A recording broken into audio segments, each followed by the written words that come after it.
where young children were murdered, burned, babies in ovens. That didn't happen.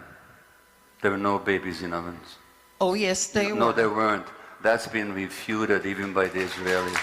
There were. No, there weren't. There were. There were no babies in ovens. Well. But let's agree. Hold on. Let's agree on what we do agree on, okay? A horrible massacre happened. People were killed in their homes. Civilians. Hold on a second. Killed, were raped. David, look.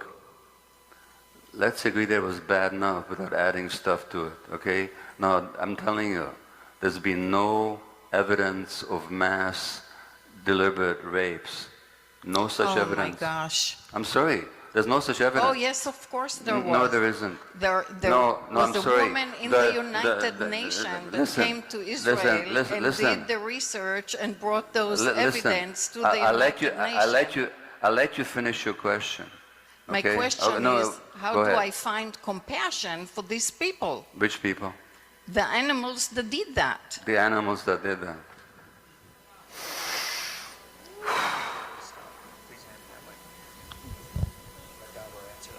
I get your point of view, okay? In your point of view, everything you read actually happened the way you've read it. Hold on a second. I'm telling you what I understand your point of view to is.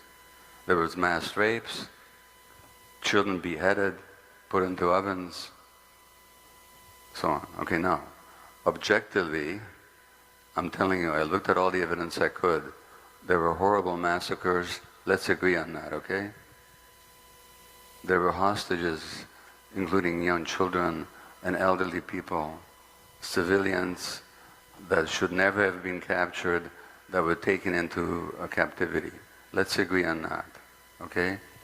On the specific issues of babies in ovens and mass rapes, you and I are not going to agree, because I looked at evidence that you haven't looked at. But hold on a second.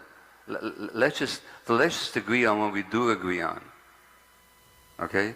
And then let's take your question. How do we have compassion for these animals? Well, I'm not going to get into a big political rant here, but I'll tell you what I think very quickly, okay?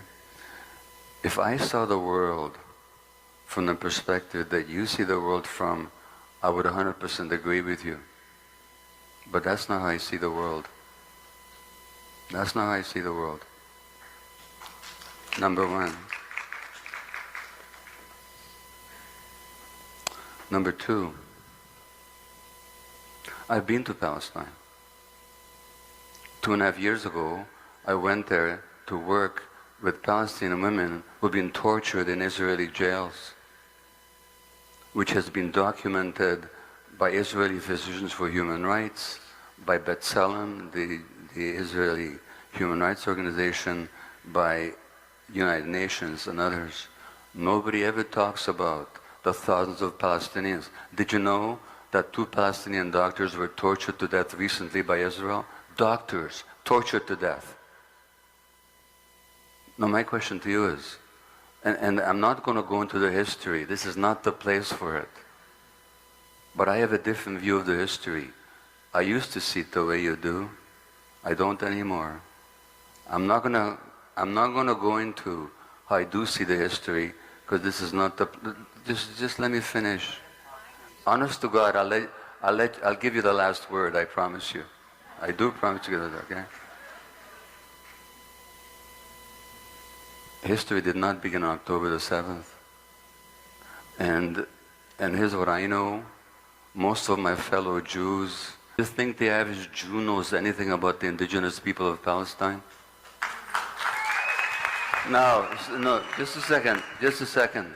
So, these animals that you talk about, you know, the first massacre of Palestinians in Gaza didn't happen last year.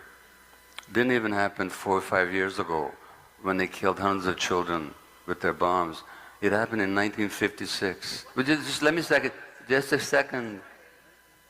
In 1956, they massacred 200 civilians. Do you know about it? Do you know about it?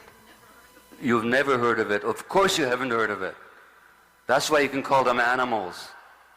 Otherwise, you'd see them like human beings like the rest of us.